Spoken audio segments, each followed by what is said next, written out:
All right, everybody. Hi, and welcome back to week 3 recitation for Maine 4070. Before we get started, just a couple housekeeping things. Today I posted homework number 1, grades and solutions on LMS. Posted. So because everything's digitally turned in and graded, you guys aren't going to be getting your corrected assignments back. If you want to talk about it, I encourage you to look over the solutions first and then come with me. I'm happy to discuss. I'm actually not the one grading them, but I'm more than happy to discuss if you feel you were graded wrongly or unfairly. And additionally, homework 2 is due today being the 17th. Homework number 3 is due in a week, which, what is that, the 24th? Right, yeah. That's posted up today. I'll go over that. It's a little bit shorter of our homework because you guys have been getting a lot, but I'll go over that at the end of our little recitation. So to begin with things, let's see, where do we start? We started with a quick introduction to the coefficient of pressure, which will be briefly touched on in the homework. Basic definition, it's the pressure, the difference of the pressure from the global pressure pre-infinity over dynamic pressure, which is, 1/2 rho v infinity squared. And then we also got a useful little substitution mixed in there where we substituted in Bernoulli's and was able to derive the following. Might be squared. Yep, squared. So this only works is if Bernoulli's assumptions are appropriate.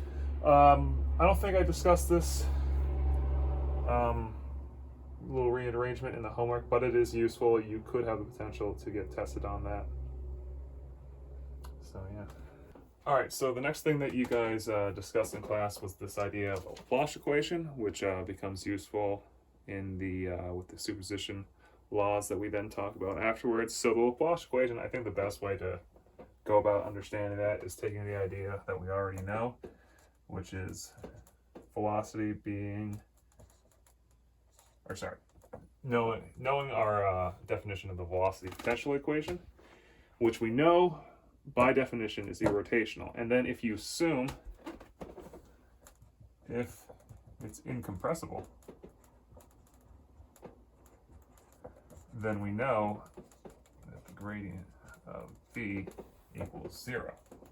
These are both being vectors. So making the substitution, we then have gradient of this equals 0, which, if you do out the math, equates to what is the Laplacian equation. I think that's the easiest way to think about it. And by definition, this will also satisfy for the stream function if we are incompressible, irrotational, 2D, and is that it? Yeah. And so this becomes useful in our potential flow situations that we then talk about in the following parts of this lecture. But it is good to know the true definition of the Laplacian in Cartesian. So xy is d of whatever you're taking the Laplacian of, second, with respect to x, y, and z.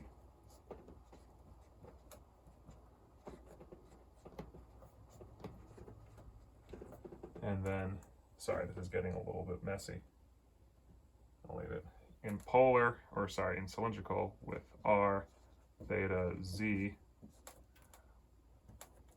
Laplacian becomes a definition that I haven't exactly memorized. So second derivative with respect to r plus 1 over r, second derivative with respect to theta. Nope. Apologies. I really should have this memorized by now, but derivative with respect to r plus 1 over r squared, second derivative with respect to theta, dot, dot, dot, dot, dot, dot, plus second derivative with respect to z. So these two equations will be discussed in the homework. It's useful to know them better than I do right now. And I'll touch on that a little bit at the end when I discuss our homework.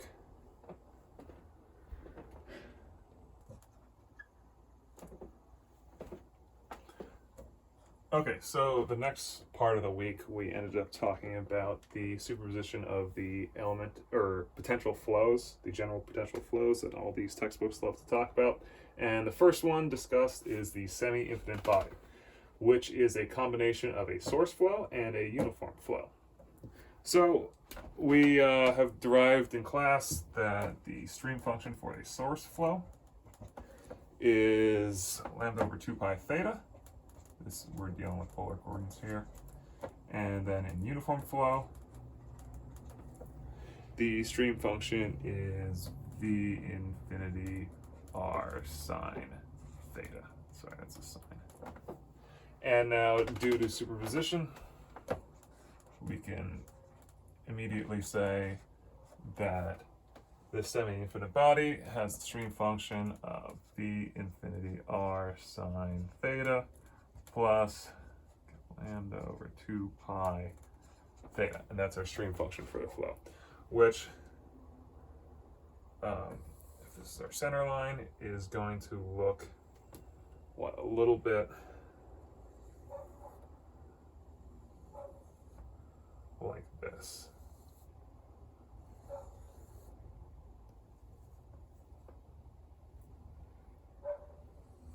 So at some point, we have a stagnation point forward in the flow, which we were able to derive by setting Vr and V theta equals to 0. We get the stagnation point, which we solve for in class as equal to r over lambda 2 pi theta. No, 2 pi V infinity.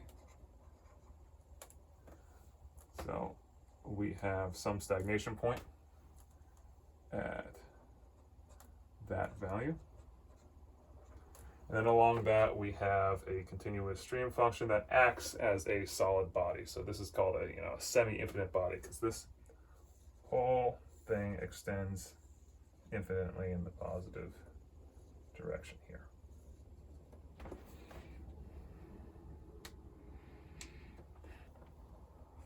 Okay, so next we discuss the Rankine oval, which is a combination of 3 of these simple flows. Rankine oval is a little bit more useful. It's generally the thing that closer approximates what an airfoil does. So this is the combination of 1, uniform flow, 2, a source, so now we're at the semi-infinite body, and then to wrap it up, a sink. So again, in class, we have our 3 stream functions for each, r sine theta, sorry, that's an r, v infinity r sine theta, same as last time, lambda over 2 pi theta. We're going to call this, I'm going to call this theta 2. And then our third is negative because it's a sink. Same idea, theta 3, strength of objects. Okay, so same idea of superposition. We can immediately sum these guys and then get the overall stream function for the situation, which is v infinity r sine theta plus over 2 pi theta 2 minus theta 3. I think those indices were numbered differently in class, but it's the same idea. And so now this produces a flow. Same idea. It looks the same initially as the half body, except now we have our sink, which is going to basically close the body. And so we have some line again that forms a continuous body or a shell, and that's where this Rankine oval kind of starts from. So we have two stagnation points here and here, which we solved for, I believe, in class. Yep. And additionally in class, this is going to be on the homework. So this is with respect to r, theta, and z. This whole equation with respect.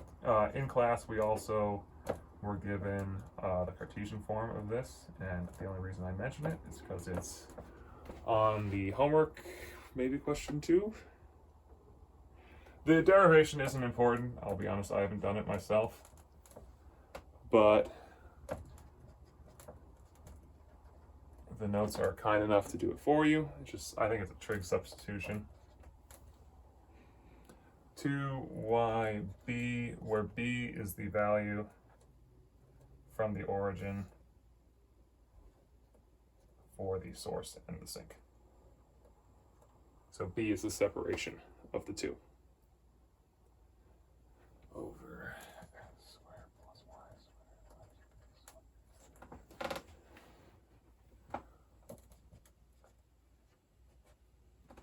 So this is the Cartesian format. We'll discuss this later on when I talk about the homework, but it's a useful thing, and I think it's very important for question number 2 that you know that.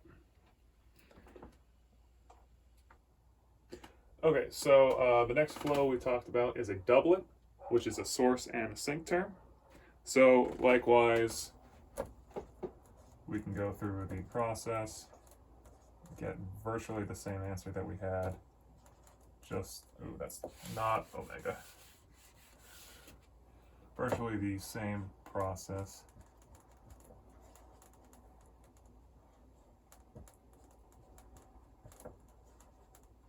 But now we're going to, in a doublet, we're going to take b going to 0. So the distance between the two go to 0. So we basically push the source and the sink directly on top of each other, and it becomes a useful flow for us. It's an interesting flow, so we study it. So again, superposition. Stream function looks something like this. But now we want to take it with respect to the limit of, I think it was lowercase b going to 0, which ends up, oh sorry, did we denote that as negative? Yep, sorry. 2 pi delta theta, and we make a little definition where we introduce this term kappa is b delta. In class, I think we called this L. Same idea. It's just some constant. It's essentially the strength of the doublet. And we end up with the idea that in polar coordinates, our stream function is negative kappa sine theta over 2 pi r.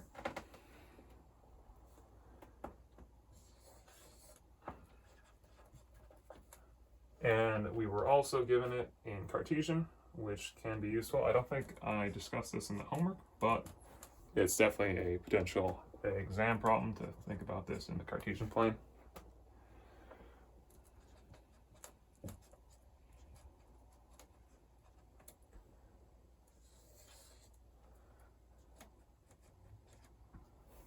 And then this ultimately generates this cool, funky little design where you have these circles with flow going that way. And then I believe in the opposite direction. Yeah.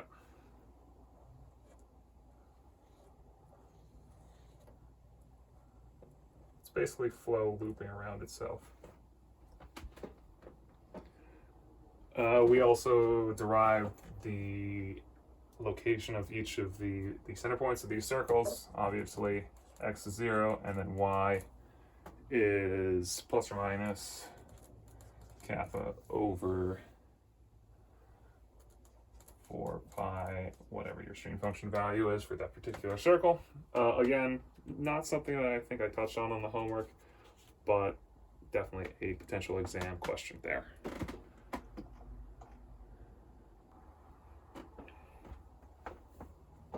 Okay, so I think the last potential flow that we talked about is the doublet plus a uniform flow. So we just had this, we have the equation for a doublet, and then uniform flow we've seen before. Add those together, we have an equation that looks like this.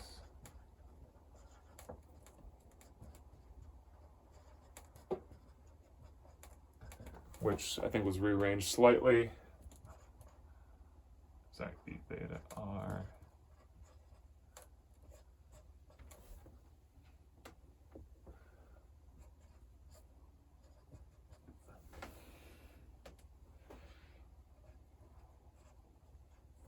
I believe this is the equation that we ended up with in class. And so we essentially have a sphere now. So again, we have something that looks like our doublets, which are just terribly drawn, and then we have some uniform flow coming in. And what this forms, wow, that's ugly.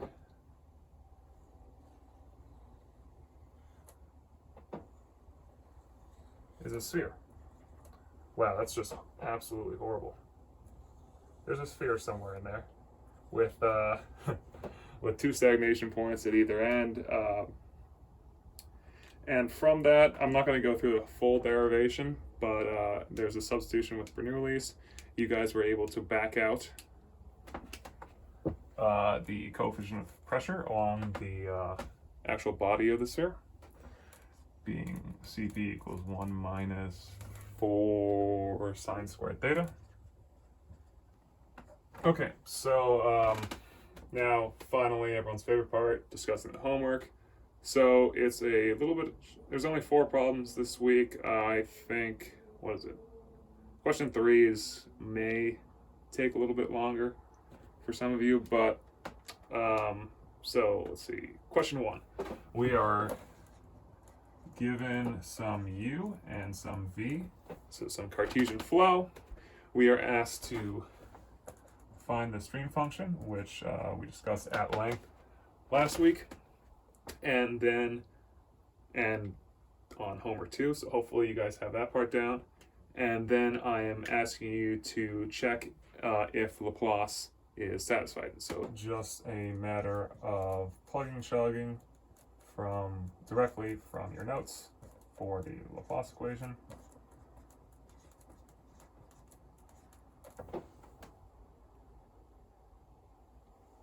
So that should be negative. So you're going to verify whether or not it works, and depending on your answer, you're going to come up with some conclusion about the flow from that. So problem number 2, what are we doing?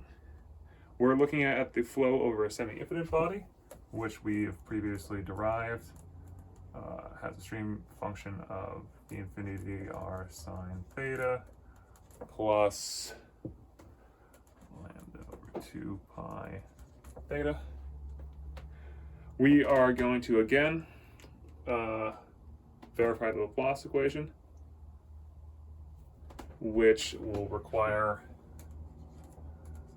the polar definition of it.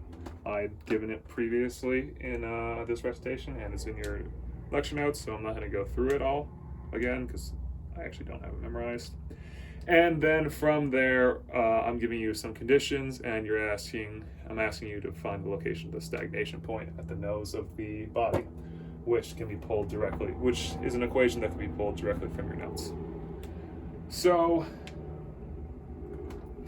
question number 3, we have the Rankine oval, and I'm asking you, operating in Cartesian coordinates, to find the stagnation point in the positive x direction. I mean, you'll find them both, but I only asked for the positive one. So for this one, we have given the stream function, which is some kind of mess of equation, 2 pi inverse tan of 2yb over x squared plus y squared minus b squared plus v infinity r. V infinity y, sorry, in the Cartesian. All right, so from there, I'm asking you to solve for the stagnation points. How do you solve for the stagnation points? Well, you're going to have to set u equals 0 and v equals 0. That's the definition of the stagnation points. You also know the definition of stream function with respect to u and v, so I'm not going to write it down.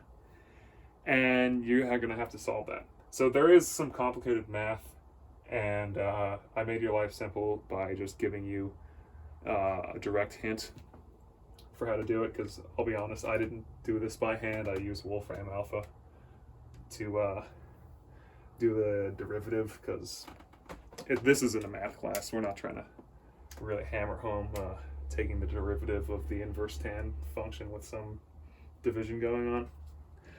But hopefully you guys will be able to solve that one.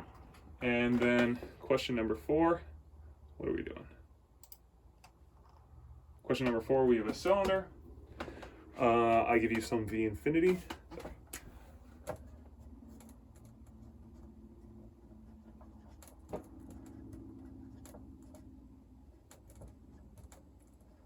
Give you v infinity. I tell you it's at sea level conditions, so you know rho, you know p infinity, and I give you the radius. So I'm asking you to plot the static pressure. So using our equation,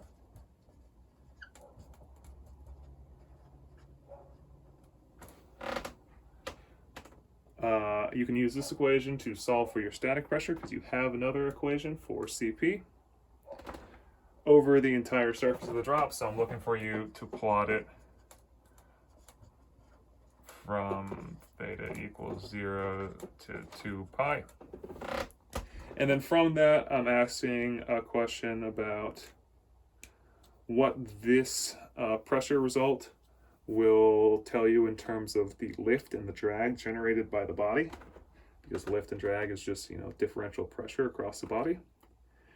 And then, similar to an exercise that you did in class, I'm asking you for what the free steam velocity needs to be in order for compressibility to be an issue. Remember that compressibility becomes an issue when Mach number is greater than or equal to 0.3. So with that, I think that's everything for this recitation. My office hours, again, are Wednesdays 10 to noon. And feel free to Skype message or email me if you have any questions in between then. Have a good one.